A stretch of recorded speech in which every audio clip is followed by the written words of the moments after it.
I'm sure like some of you guys out there, I love my coffee and I like taking good coffee on the road, and I don't like spending a lot of money on it. So let's talk about how I do that on my trips. So what's going on, everybody? It's Lamar, it's MF and Research, and today we're gonna steer away from the knives, the bags, the multi-tools and stuff like that, and we're gonna talk about coffee for a little bit. I am a huge coffee fan, and I like to take coffee with me on the go so I don't have to try to find coffee while I'm out. So what I thought I'd do is I'd put together some of the ways I've taken coffee with me over the years. I've got a trip coming up, but by the time this video comes out, I will be back. I'll share with you the different techniques that I have. So I used to drink the basic office coffee until I went to Costa Rica and my eyes were open that there was so much better coffee out there. And so now, while I don't get into a whole bunch of the fancy ways of brewing, sometimes I might, but I just like consistent, good quality coffee every day.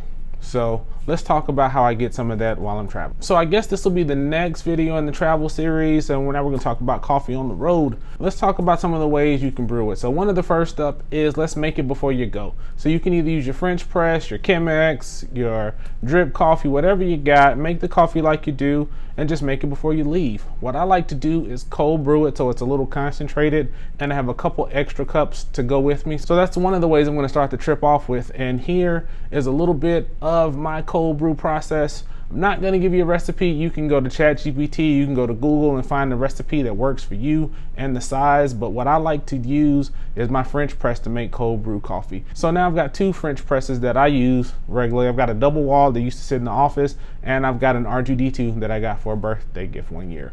So I think today R2D2 gets the win, and we're gonna make some cold brew in that. So once that's done, I just pour it in a cup and I just take it with me. Another option is if you don't have enough time to do it before you get there, is just bring the stuff with you and make it when you get there. There's tons of travel drip coffee makers. There's tons of French press coffee makers that you can take on the go that are small enough that'll give you that taste of home, but on the road.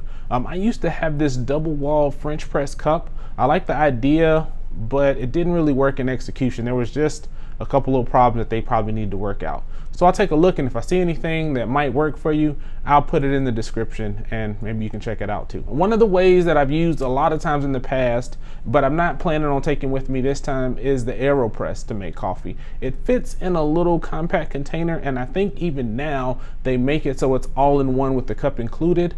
But I've had mine for a few years and that wasn't available, but it works out perfect.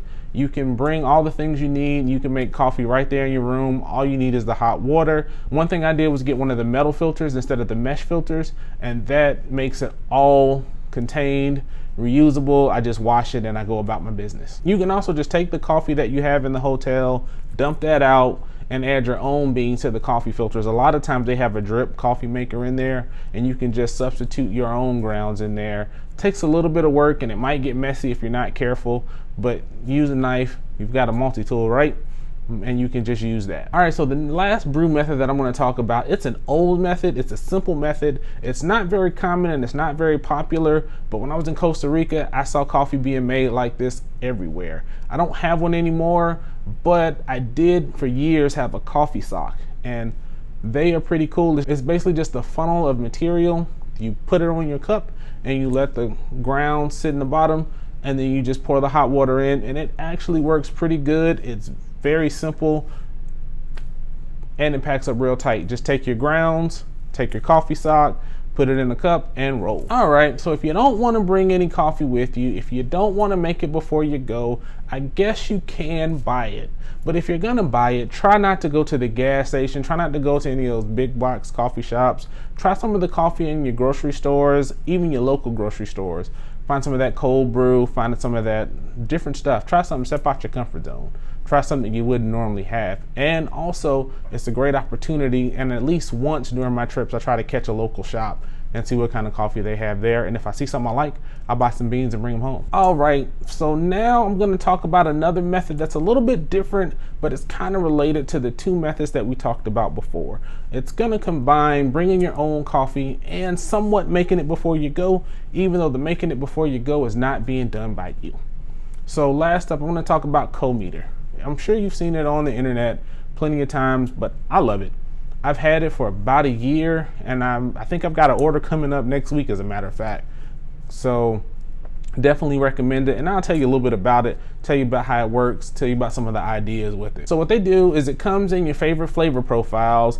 It comes 2-day mailed, and you get however much you decide on, and you can do it monthly. I think I do every 8 weeks, and that works out based on how I like to drink that coffee and mix other coffees in there. What they do is they make it beforehand, and they use liquid nitrogen to flash freeze it, and it comes in these little pucks. And these pucks are what you do. You just add hot water, and you can just drink it just like that. It's actually pretty good just like that. My wife, she's not a big coffee drinker, but she loves it just like that. I like it because unlike your regular K-cups that you used to get back in the day, the cups are made out of aluminum, so you can recycle them. There's no grounds to deal with afterwards. Because they just flash freeze the liquid coffee, you can just put them in the freezer. They last in the freezer for about 2 years, but I'm sure they'll make it a little longer if you don't mind a little bit of decrease in flavor quality.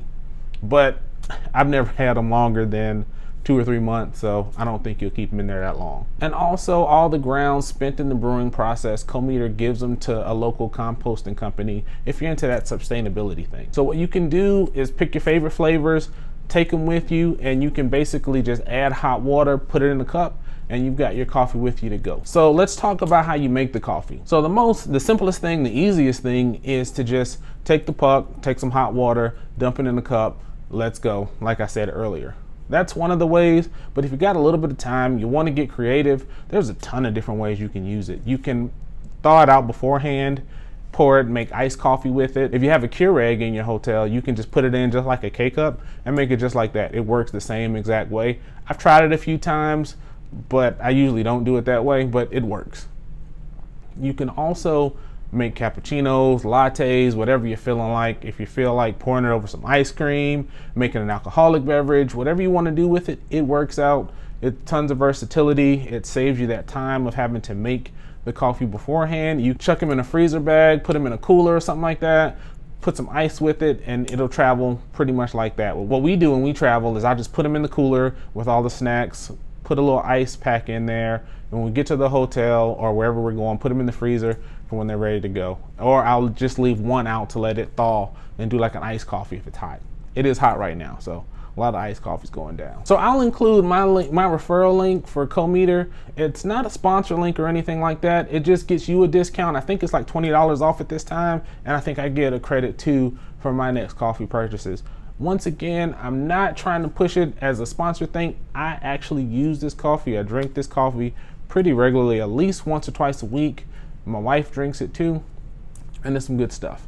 So let me know what kind of coffee you take on the road with you. How do you do it? What do you drink? What are your favorite coffee brews out there? I know coffee can be another black hole, but I like to keep it simple to 4 or 5 methods of brewing, but I'm down to try anything. If there are any coffee shops in the Texas area, let me know. I'll check them out. Take care of yourselves, take care of each other. MF from Research, I'm out.